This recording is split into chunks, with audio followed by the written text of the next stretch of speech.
Hello and welcome everyone, I am Madals and welcome to another StarCraft 2 England cast. Today guys, I have got a game from the Zotac Cup. It's game one of a best of three. And well, let me introduce these two players. In the lower right position we do of course have dDreAm, obviously playing for Team dDreAm as the blue Protoss player. In the top left we do have MaSsan.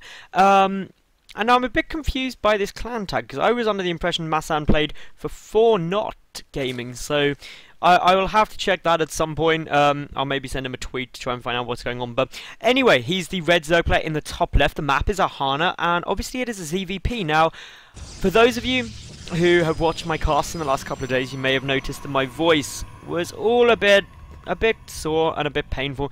Luckily, though, it's all got back to normal. That's what LAN does to you. You go to a LAN event. Obviously, I was at Insomnia 47 for the ESET UK Masters, and well, I cast so much, like 12-hour days of casting, and your voice after that just is like, no, you want to speak? No, I'm not doing that. You've worked me too hard. You need to give me a rest. So I cast just one game, but today I'm sitting down back to my usual schedule of casting a whole bunch of games. So I completely rinsed the replay side for loads of Zotac games, and, well, good ones anyway, and I'm now going to give them a quick watch through and cast them for all of you guys to enjoy. Now, first thing I'm noticing here is dDreAm has gone for his forge in the main base. Now, I had the pleasure of spending quite a bit of time with dDreAm at iSeries. Obviously, all the dDreAm people were there, and one thing dDreAm says is lots and lots of Protoss players are really worried against playing Zerg, and it's specifically due to Infest the Broodlord, and really, how do I deal with that? I've got to kill him on two bases. dDreAm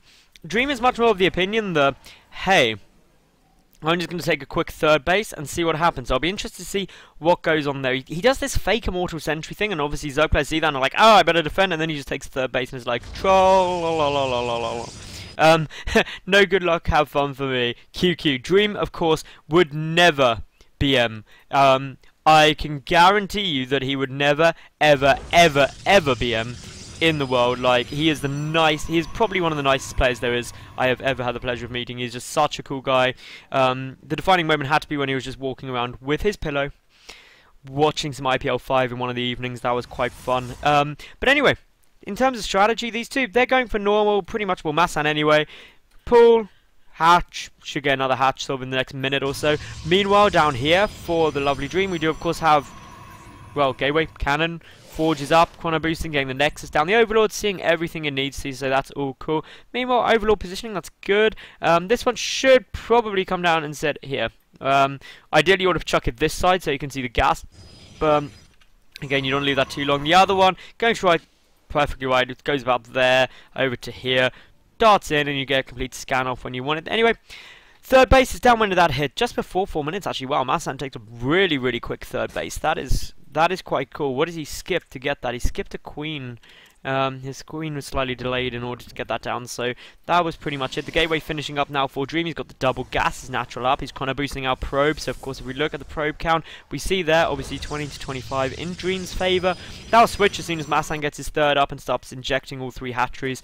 Goes pretty quick. In terms of gas, we should see that come down at roughly about 40 to 50 odd supply for the Zerg player. You don't need speed early on, you're pretty much safe. All you really need to think about timing wise now is obviously get the gas at 40 to 50 supply and get an Evo and Roach one at roughly 6:30 to 7 minutes. Early, obviously, if you scout something really dodgy coming, you don't see this base here.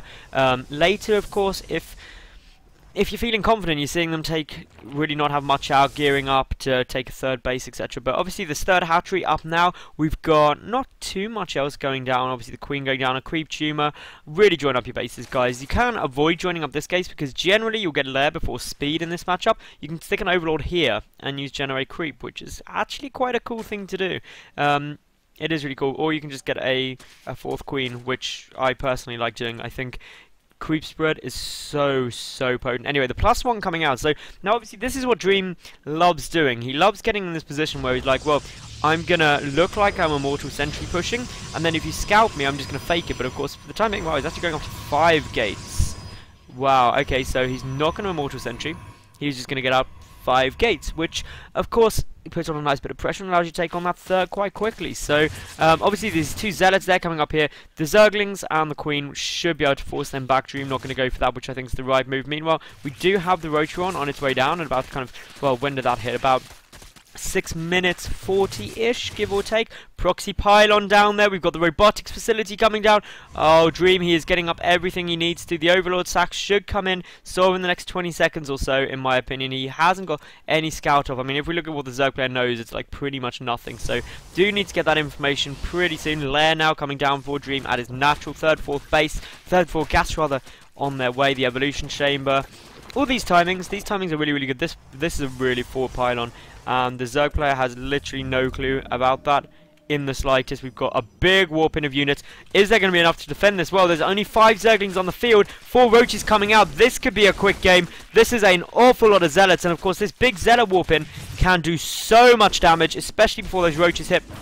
Of course, all the drones, they are starting to get pinged back, but of course, Roaches have come out now. Roaches deal very, very well against the Zealots indeed, so we do need to see Dream warp in some Stalkers if that's what he's intending to do. Backing up quite a bit of gas there. He's now just going for more Zealots at the time being, just running after everything, trying to get a surround for the time being, and well, as you can see, a couple of these things go down. The Queen falls. That is actually a really big loss at this stage of the game, because you need those injects as well, really as much as possible. The first Stalker on its way through. These Roaches are trying to dodge a couple more drones getting picked off. This is just solid harassment. No 3rd base started yet from Dream. Obviously getting up the +1 ground carapace. Already has the +1 ground weapons, so he has got nearly everything that he could be wanting. This push will get cleaned up now, but of course if we look at the worker count, 54 to 44. So MaSsan, not really where he'd like it to be. He'd probably like to have quite a few more. He's also got an awful lot of units on the field, and as a result, we may see a counterattack incoming. And that is indeed what it looks like right now. And now Dream, how do you defend this? Well, he's got that Immortal out. He's got quite a few sentries. 2nd Immortal popping right in the nick of time. That 3rd one is going to pop out somewhere during the battle, most likely. Road speed on its way down. We've got the Zealots coming back in. Dream should be in an okay position defending. Adding on 2 more gateways, that's going to take him up to 7. And obviously with the Robo as well, he's got everything he needs. Now, we've got a lot of units pulling back here, so it looks like MaSsan not actually going to go for the counter push right now. And in terms of damage done, well, Dream only managed to kill 2 workers, but in the loss tab, he lost quite a bit more. So obviously, MaSsan's going to be happy that we've got the War Prism coming in, and it is actually just going to be a slightly delayed 3 Immortal push. So obviously a bit later than it would normally hit, but it had a bit more early aggression. And the downside to that is obviously MaSsan has now got an awful lot more units on the field. So as a result, he should have an easier time defending this, but of course more sentries coming. The sentry count getting really high, up to 11 sentries. The War Prism just hit the field, so that's going to allow those re-drop-ins, well, reinforcements to come in very, very easily. We've got engagement coming in from MaSsan with some great attack angles. Dream a bit delayed on those force fields. Needs to be really, really careful here. His entire army is getting completely surrounded right now, and I think MaSsan is going to be able to take this quite comfortably.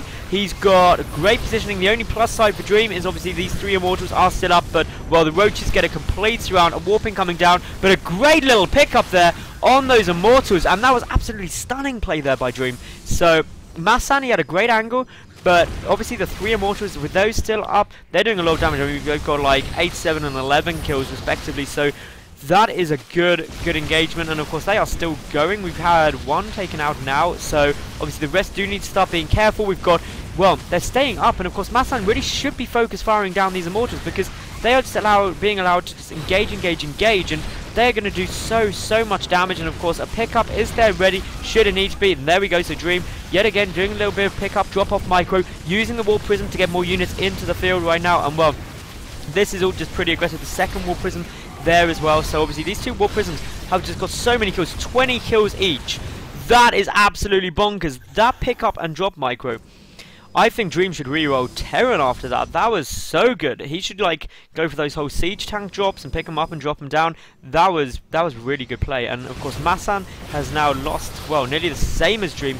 But of course this push is still taking a lot of damage. The 2 Immortals are getting very, very low, especially one of them getting very low on health, but they have more than paid for themselves with the amount of damage they've done. The War Prism out of position. 1 Immortal does go down. Need to be careful to not lose the other one, and it does get picked up just in the nick of time. Gets re-dropped down again though. Is focused again, and I think MaSsan now is going to do it. There we go. There's the GG from Dream. But Dream, he really put up a good fight. I'm really looking forward to Game 2. I will see you there any second, guys. Flick over, it's on my channel, obviously. Make sure you subscribe, leave a cool comment and like the video. And yeah, Game 2 coming up.